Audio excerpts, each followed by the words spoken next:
भोलेनाथ ने कहा कि सूर्य और मुझ में कोई अंतर नहीं, तुम मुझसे कहो क्या बात है। तब उसने यही कहा कि मैं तो अन्य देवताओं को, पतिव्रता जो स्त्री है अन्य देवताओं को नहीं मानती है, वो तो पति को ही देवता मानती है। लेकिन प्रभु मैंने ये उग्र तप किया है, मैं पति से अविष्ट हूँ, पति से अच्युत हूँ, मेरे पति मेरे साथ में नहीं रहते, मुझे पति का साथ प्राप्त नहीं, क्योंकि मैं उनकी किरणों से जलने लगती हूँ। जब इस प्रकार कहा तो भोलेनाथ ने कहा कि हे सुंदरी, तुमको पति संग प्राप्त होगा, मैं तुमको यह वरदान देता हूँ। तो प्रभा ने कहा कि प्रभु वो मानने के लिए तैयार नहीं होंगे, सूर्यदेव मानने के लिए तैयार नहीं होंगे। तभी उस समय पार्वती के प्रति शंकर भगवान ने सूर्य भगवान का ध्यान किया। सूर्य भगवान का जब ध्यान किया तो सूर्य नारायण प्रकट होकर के भोलेनाथ की स्तुति करते हुए कहने लगे कि हे अंधक के वध करने वाले, हे आशुतोष, हे औगणदानी, हे त्रिलोकी की रचना करने वाले भूतेश्वर महादेव, आपके चरणों में प्रणाम है, कृपा करो, दया करो, मुझे किस कारण से आपने याद किया है, मैं आपसे प्रार्थना करता हूँ। तब भोलेनाथ ने कहा कि तुम्हारी पत्नी तुमसे अलग है, इसके साथ में तुम रहो। सूर्य भगवान ने कहा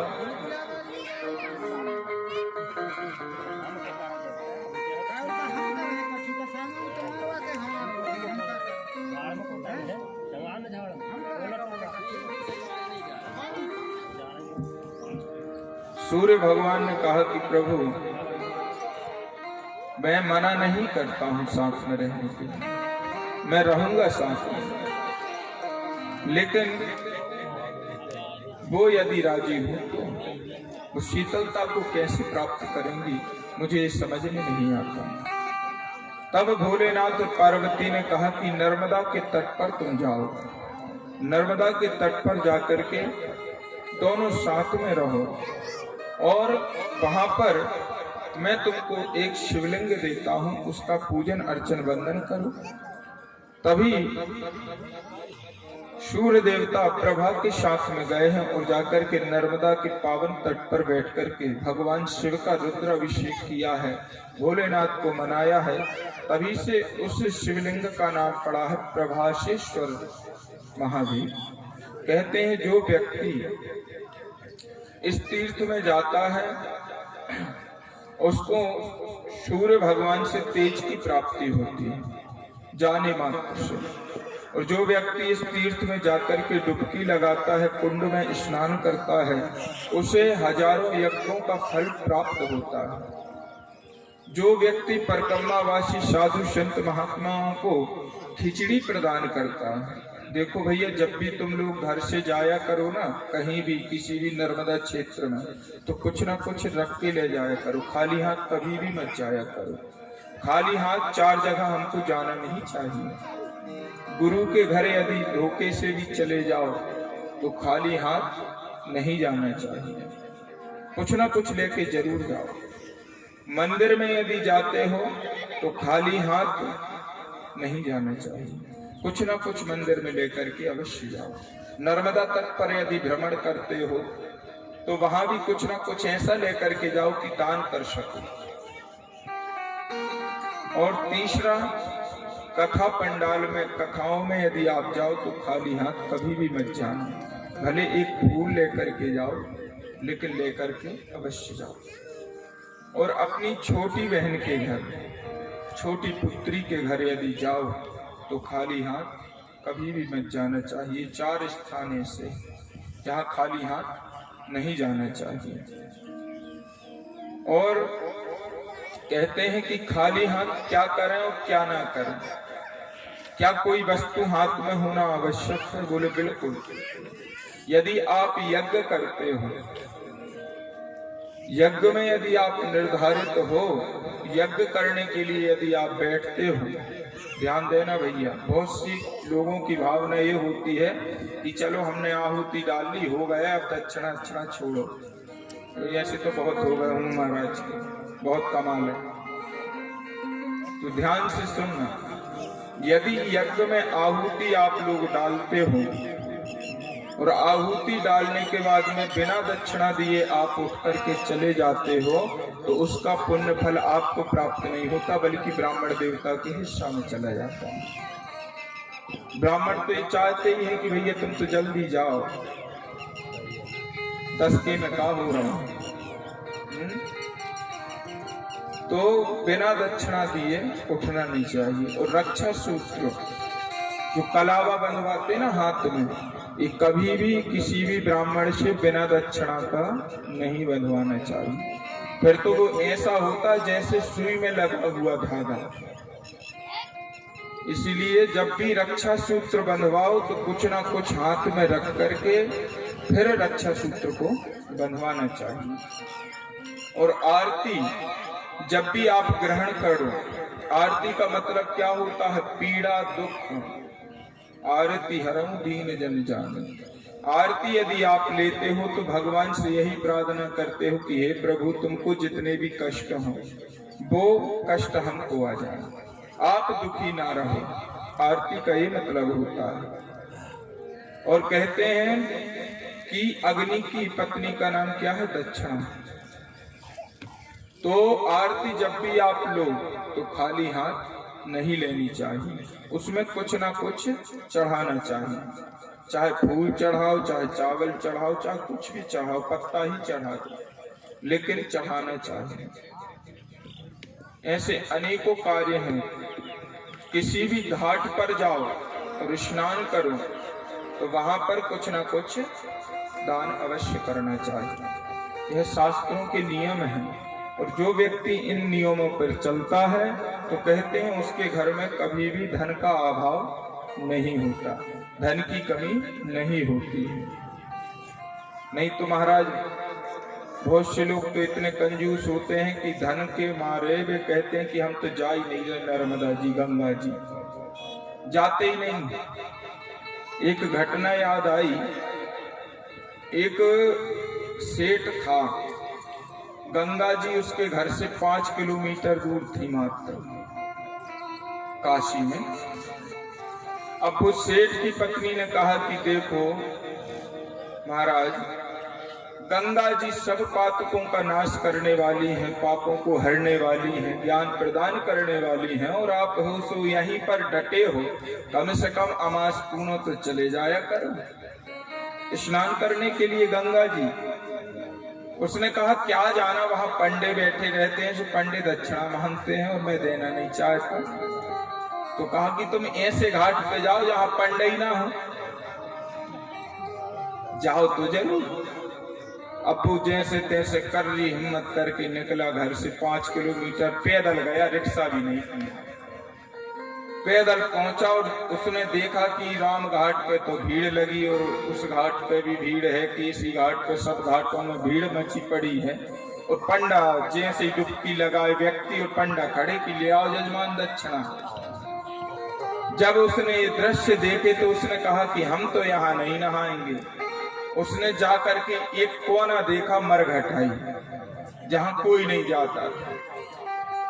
वो गया मरघटा में जाकर के और वहां किनारे पे गंगा जी में डुबकी लगाई, हर हर गंगे हर हर गंगे हर हर गंगे। जैसे डुबकी लगा रहा था, भगवान ने कहा फंस गया है। तो भगवान भी एक ब्राह्मण का रूप धारण करके वहां प्रकट हो गए। वाह जजमान, क्या बात है, गंगा जी तुम्हारे सब पाप दुख दूर करें, ले आओ दक्षिणा। सेठ ने कहा यहाँ कैसे पधारे तुम महाराज? अरे हम तो यहाँ ये कांत देख करके आए थे और तुम हो सो यहाँ भी? बोले इस घाट के मुखिया हम ही हैं, अभी निर्धारित हुए हैं, 2-4 दिन हुए, नए नए आए हैं, ले आओ दक्षिणा आप तो, नहीं तो हमें वो पुजारी जी डांटेंगे जो घाट के मालिक। बोले हम काय की दक्षिणा दें, हमने तो स्नान हते से हो गए, अब हम निकल रहे हैं। बोले नहीं नहीं, कुछ ना कुछ तो देना पड़ेगा। अब देखो तुम्हारे द्वार पे ब्राह्मण आया है तो खाली हाथ उसको नहीं लौटाना चाहिए। आप तो दो कुछ ना कुछ। तो उसने कहा कि क्या दे बताओ। उन्होंने कहा हम तुम्हारे मन की क्या जाने। भाई बहुत से पंडित जी लोग कह देते हैं कि लोग पूछते हैं कि बताओ महाराज क्या दक्षिणा लोगे। पंडित जी कह देते भैया जो तुम्हारी इच्छा हो सो दे देना, और ना देना हो तो कोई बात नहीं, फूल ही दे दे। अब एक को मतलब जो थोड़ी का फूल ही दे दे। अब उसने जजमान ने कहा कि ठीक है, हम एक काम करते हैं, तुमको 1 रुपए 1 कौड़ी दान करते हैं। 1 रुपए से भी छोटी होती है कौड़ी, 1 कौड़ी दान करते हैं। तो उन महात्मा ने कहा, ब्राह्मण ने कहा ठीक है 1 कौड़ी दे दे, इतना ही भला। तो देव फिर कहाँ है? बोले यहाँ तो नहीं है, तुम घर आओ हमारे जब देंगे। यहाँ कहाँ पैसे धेले रख के हम घूमते रहेंगे। बोले ठीक है। अब ये 5 किलोमीटर चल के गए, शाम हो गई इनको। चलते चलते बेचारे मोटे ताजे अच्छे हट्टे कट्टे सो 10 जगह बैठे और अपने आराम से लेंगे। पहुंचे इतने में वो ब्राह्मण पहुंच गए पीछे से, जाके बैठे थे। जल लेकर के आई थी पत्नी, जल को पीने ही वाले थे। इतने में आवाज आई कि अरे ओ सेठ जी। सेठ जी घबरा गए, बोले जे कौन आ गया इतनी जल्दी। पत्नी से कहा जाओ देख करके आओ कौन आया है। पत्नी गई दौड़ी दौड़ी, बोली हाँ महाराज जी कहिए। बोले आपके पति 1 कौड़ी दान करके आए थे हमको। पत्नी गई, बोले किसी ब्राह्मण को दान किया है गंगा जी में क्या आपने? बोले वो यहाँ भी आ गया, इतनी जल्दी आ गया हो। उससे कह दो कि सेठ जी अभी पहुंचे नहीं है, जाओ। अब वो गई दौड़ करके कहने लगी कि सेठ जी पहुंचे नहीं। तो ब्राह्मण ने कहा ठीक है, भगवान तो कौतुकी है। भगवान ने कहा ठीक है, थोड़ा ही देर इंतजार कर लेते हैं। अब वो पैर दौड़ती भाई गई, बोले कि वो तो कह रहे इंतजार कर लेंगे। तो कहा कि वो सो रहे हैं, जाओ उनसे कह दो। तो अब वो गए, जाकर के उसने कहा कि पति देव सो रहे। तो उन्होंने कहा जब जग जाएंगे जब मिल लेंगे, कोई बात नहीं, हम बैठे हैं। फिर आई वो बेचारी इसी में हालाकान परेशान। बोले कि वो तो कह रहे जब जग जाएंगे शाम तक सुबह मिल लेंगे, हम तो यहीं डटे हैं, कोई बात नहीं, कोई काम धंधा है ही नहीं, रात्रि में कौन नहाने आएगा। तो उसने कहा जाओ उससे कह देना अति बीमार हैं, बहुत जोर तोड़ से बुखार चढ़ी है उनको, बहुत बीमार है। पत्नी दौड़ी दौड़ी गई, कहने लगी वो तो भैया कराह रहे हैं दर्द से, बेजा पैर दर्द कर रहे हैं और बुखार उनको अति के बाहर चढ़ी है। तो ब्राह्मण देवता ने कहा बताओ हमारा जजमान और बीमार रहे, ऐसे कैसे? अब तो जजमान ठीक हो जाए जब जाएंगे हम। चलो दवाई करवाने ले चले वैद्य के पास। वो गए सो कहने लगे कि ऐसी ऐसी कह रहे, अभी बिल्कुल निकल गए, वो तो परम धाम को प्राप्त हुआ। पंडित जी महाराज ने कहा कि अब जजमान मरा हमारा, तो अब क्रियाकर्म करते ही चलेंगे। क्रियाकर्म पूरा करके ही चलेंगे भाई, अब सब कुछ बताओ। वो भी इतना ढीठ सेठ कि उसको भैया पूरे अर्थी वर्थी सज गई, अर्थी पे लेट गया, फिर भी आंख नहीं खोली। अब लोगों ने, अब जे तो भैया रो रही, उनकी पत्नी कह नहीं नहीं वो नहीं मरे। आदमियों ने सोचा कि बेचारी भाव बस ऐसे चिल्ला रही है। वो खूब जोर जोर से कहा कि वो तो नहीं मरे, वो तो जिंदा है, उन्हें मत बांधो मत ले जाओ। अब आदमी कहने लगे प्रेम में बेचारी क्या करे, देखो समझाओ। तो और स्त्रियां गई उसको पकड़ के ले गई, बोले वो बिल्कुल नहीं मरे, वो तो जिंदा है। अब कोई सुनवे तैयार नहीं उनकी बात। इधर उसकी अर्थी कसली, कांधों पे ले जाने लगे, लकड़ी चली गई, शमशान में सब हो गया, चिता पे रख दिया। अब जैसे ही मुखाग्नि देने का समय आया तो लोगों ने कहा भी नहीं कौन देगा। इतने में ब्राह्मण बोला कि सुनो, इनके मरने के पहले हम इनके कान में एक मंत्र देना चाहते हैं, इनको जलाने के पहले। जलाना बाद में, पहले हम मंत्र तो दे आए। बोले ऐसा कोई नियम है? बोले बिल्कुल बहुत बड़ा नियम है, मंत्र बोल दे चाहे जिंदा हो जाए, कोई भरोसा तो। अब उस ब्राह्मण ने सेठ के पास पहुंचे और कान में कहा कि देखो, हम वही ब्राह्मण हैं और हम नारायण हैं, हम तुम्हारी कंजूसी से बहुत प्रसन्न हैं, उठ जाओ तुम, हम तुम्हें अभिष्ट वरदान प्रदान करते हैं। उसने आंख खोल के देखा तो वही ब्राह्मण देखा, तो फिर आंख बंद कर ली कि अरे ये तो वही ब्राह्मण है, कहाँ का विष्णु, कहाँ का भगवान। कहा कि देखो भैया, तुम मत दो हमें वो कौड़ी, वो रुपया हमें नहीं चाहिए, लेकिन उठ जाओ। तो बोले नहीं नहीं, हम कैसे विश्वास करें, कसम खाओ।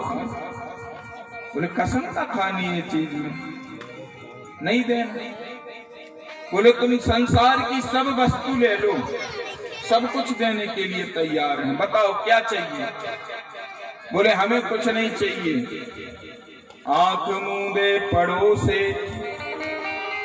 बोले प्रभु मधुर वाणी। भगवान आंख मूंद करके जब सेठ पड़ा था, भगवान बड़ी मधुर वाणी में बोले कि सृष्टि की संपत्ति लो ना करो आनाकानी। सृष्टि की जितनी संपत्ति है वो सब तुम ले लो। तो वो कहने लगा नहीं नहीं। हाथ मड़ो, सेठ ने कहा, पुनः हाथ मड़ो, कहा देव हमारो वो रुपया छोड़। उसने माथे पे हाथ पटका और कहने लगा, हे भगवान जी, ब्राह्मण से कैसे पीछे छूटे। हम एक काम करो देवता, तुम हमें ना तो स्वर्ग की संपत्ति दो ना कछु दो, वो रुपया बस छोड़ दो, सो हम उठ जाए। ऐसे ऐसे कंजूस होते हैं महाराज कि वो दान के मामले में बिल्कुल नितांत कंजूस। चढ़ाने के बहाने भाई चढ़ाना ना पड़े तो नर्मदा जी तक नहीं आते, तो भैया कम से कम नर्मदा जी तो आओ, गंगा जी तो जाओ। और गाते बड़े प्रेम से हैं कि तेरा तुझको अर्पण क्या लागे मेरा स्वामी, क्या लागे मेरा। कहते हैं कि तेरा तुझको अर्पण, सब कुछ तो आपने दिया है प्रभु, आपको आपका अर्पण। और यही यदि भगवान धोखे से प्रकट हो जाए और कहने लगे देवदास हजार, सो क्या वो तो हम गा ही रहे थे, गा ही रहे थे। बाकी आज के लोग यही कहते हैं कि मेरा मुझको दे दो, क्या लागत है तो। कहते हैं कि मेरा मुझको ही दे दो, इतनी बड़ी बात है। चढ़ाएंगे 1 रुपए और मंगाएंगे 1 करोड़। ऐसी घटना है महाराज। कलयुग की बड़ी दुर्दशा कर दी है कलयुग ने लोगों की भी। तो कहने का भाव यही है कि जब भी कहीं भी तीर्थ स्थानों में जाओ तो दान पुण्य अवश्य करो। यदि आप नर्मदा तट पर जाते हो, गंगा तट पर जाते हो, यमुना तट पे जाते हो, बनारस जाते हो, हरिद्वार जाते हो, प्रयागराज जाते हो, नासिक जाते हो, उज्जैन जाते हो, तो कुछ ना कुछ लेकर के अवश्य जाओ, क्योंकि तीर्थों में दान करने का बहुत पुण्य महत्व बताया गया। यही प्रवासी क्षेत्र में बताया गया कि जो व्यक्ति नर्मदा तट पर मुद्रा दान करता है उसे मुद्रा की प्राप्ति होती है। जो गौ दान करता है और गौ को परोसने वाली टोकरी और चारा दान करता है उसे स्वर्ग की प्राप्ति होती है। जो कपला दान करता है, कपला गौ दान करता है, उसे 100 गौ दान करने का पुण्य प्राप्त होता है। और जो व्यक्ति कांसे की थाली में भोजन परोस करके 56 प्रकार के ब्राह्मणों को जिवाता है भोजन, और वह थाली उसी को अर्पण करता है, तो उसको अक्षय पुण्य की प्राप्ति होती है। जो सवत्सा गौदान करता है उसको शिवलोक की प्राप्ति होती है। और जो यहाँ पर बैल छोड़ता है, वृक्षोत्सर्ग करता है। पहले बूढ़े बुजुर्ग लोग किया करते थे, बैल छोड़ा करते, अपने यहाँ भी तो घूमते रहते हैं। तो त्रिशूल और चक्र नहीं तो शंख बना करके दाग करके उस बैल को छोड़ दिया जाता था कि भैया ये नंदी हो गया है, अब इसको कहीं भी कोई रोक तो नहीं है, इसमें भगवान की मोहर लग चुकी है कि ये भगवान को अर्पण हो गया। तो जो वत्सोत्सर्ग करता है उसको भगवान के गण बनने का सौभाग्य प्राप्त होता है। आगे चल करके नागेश्वर की महिमा बताई गई है, नागेश्वर तीर्थ की महिमा। ततो गच्छन् महीपाला नर्मदे दक्षिणे तटे नागेश्वर तीर्थम विख्यातम त्रिशूलोकेषु पार्वती। श्री मार्कंडेय जी कहते हैं कि बासुकी महादेव की यात्रा लोगों को करनी चाहिए। कहते हैं युधिष्ठिर जी कहते हैं कि हे मार्कंडेय जी, आप एक बात बताओ कि ये बासुकी नाग को ऐसी कौन सी आवश्यकता आन पड़ी कि इन्होंने भगवान शंकर का तप किया और बासुकी को शिव कैसे प्राप्त हुए और कहाँ प्राप्त हुए? क्या कारण हो गया था कि बासुकी ने यहाँ आकर के नर्मदा तट पर तप किया? क्या बात हुई? तब कहा मार्कंडेय ऋषि ने कि एक समय भगवान शिव ने नृत्य किया, तांडव किया। जटाटवी गलज्ज्वल प्रवाह पावित स्थले गले गलाम्बलाम्बिताम्बुजंग तुंगमालिका डमड्डमड्डमड्डमन्निनाद बर्बर्मयं चकार चंड तांडवं तनोतु ना शिवा शिवम्। जटाकटाः सभ्रमभ्रमन्निलिम्प निर्झरी बिलोनि वीची वल्लरी विराजमान मूर्धनि धगत धगत धगत ज्वलल्ललाट पट्ट पावके किशोर चंद्रशेखरे रतिः प्रदक्षिणं मम। जब शिव तांडव किया, भोलेनाथ ने नृत्य किया, तो कहते हैं कि बासुकी नाग ने जो गंगा जी का जल गिर रहा था उनके मुकुट से, सिर पर से, और जो पसीने के श्वेत बिंदु गिर रहे थे उनको ये पान करता जाता था बासुकी नाग, पसीने को और गंगा जल को। यह गंगा ने देखा तो गंगा ने कहा कि तुम दुष्ट हो, तुमने पाप किया है, तुम पापी हो, तुम अजगर की योनि को प्राप्त करोगे। ज्यों ही यह कहा तो बासुकी चरणों में गिर पड़ा और बोला कि हे माते क्षमा करो, कृपा करो, ये पाप से छुटकारा मुझे कहाँ मिलेगा, कैसे मिलेगा, आप दया करके मुझसे कहो। तब अनुनय विनय बहुत की बासुकी नाग ने, तो माँ गंगा प्रसन्न हो गई और बोली कि देखो, तुम यदि विंध्याचल पर जाकर के भगवान शंकर के शिवलिंग की पूजन करो, उग्र तप यदि तुम करो, तो भोलेनाथ यदि प्रसन्न हो जाएंगे तो तुम्हें पुनः सर्प की योनि प्राप्त हो जाएगी, तुम जैसे के तैसे बन जाओगे। तो बासुकी ने घोर तप किया। 100 वर्ष पूर्ण होने पर जगत गुरु भोलेनाथ प्रकट हुए और बासुकी से बोले कि हे बासुकी, कहो किस लिए तुमने यह उग्र तप किया है, क्या कारण है, क्या बात है? जब इस प्रकार से कहा तो बासुकी ने कहा कि हे प्रभु, मैं महापापी हूँ, जो रुद्र के पसीनों को पिया मैंने, गंगा की बूंदों को पिया, हे प्रभु मैं उस पाप से निवृत्त हो जाऊं, इतनी कृपा करो। तो भोलेनाथ ने कहा कि तुम नर्मदा तट पर जब आए थे तो तुम्हारे पाप धुल गए थे और अब तुम नर्मदा में प्रविष्ट हो जाओ। जैसे ही वो अजगर योनि में पड़ा हुआ वासुकी है, तो वो नर्मदा में प्रविष्ट हुआ है, तो उसको भगवान का गोलोक प्राप्त हुआ और नागेश्वर नाम से वह तीर्थ हुआ। बोले नागेश्वर महादेव की जय हो। मार्कंडेश्वर तीर्थ का आगे वर्णन आता है। इस 100वां अध्याय है नर्मदा महापुराण का। मार्कंडे जी कहते हैं, अब मैं उस गुप्त रहस्य को तुम्हें बता रहा हूं युधिष्ठिर, सुनो। मैंने आज तक इसका किसी से वर्णन नहीं किया है। उस गुप्त रहस्य को मैं किसी को बताना नहीं चाहता हूं, लेकिन तुम जैसे श्रोताओं को मैंने देख करके मुझसे रहा नहीं जा रहा है। मैं अति गोपनीय तीर्थों का भी तुमसे मैं वर्णन कर रहा हूं। आगे चल करके मार्कंडेश्वर तीर्थ पड़ता है युधिष्ठिर। उस तीर्थ को भोलेनाथ ने मेरे द्वारा बसाया है।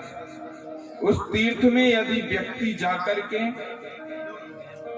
तिल दान करे और गौ दान करे, सुपात्र ब्राह्मणों को वस्त्र अलंकार पंचपात्र आसन और माला यदि भेंट करता है, तो उसे भगवान रुद्र का गण बना दिया जाता है। और दक्षिण तट पर बहने वाली नर्मदा के तट पर यदि व्यक्ति जाकर के मार्कंडेश्वर महादेव का पूजन अर्चन घी शहद दूध दही से करता है, तो भोलेनाथ प्रसन्न होकर के उसे शुभ संतान प्रदान करते हैं।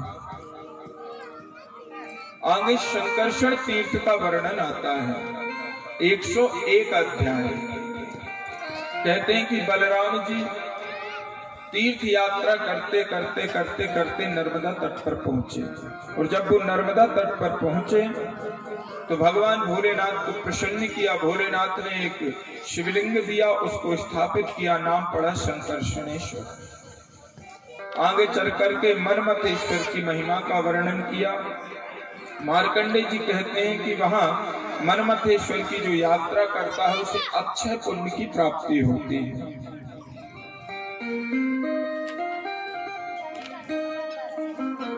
एरंडी संगम के विषय में कल हमने एरंडी नदी के विषय में सुना था, श्रवण किया था। अब उसके संगम के विषय में मार्कंडे मुनि से युधिष्ठिर जी पूछते हैं कि हे राजा, ततो गच्छन्महि पाला एरंडी संगमं परम यच्छ्रुतं वै मया राज शिवस्य वदता पुरः। मार्कंडे जी ने कहा कि जो इस तीर्थ में जाता है और जाकर के इस तीर्थ के जल का पान करता है, उसे अनंत पुण्य फल की प्राप्ति होती है।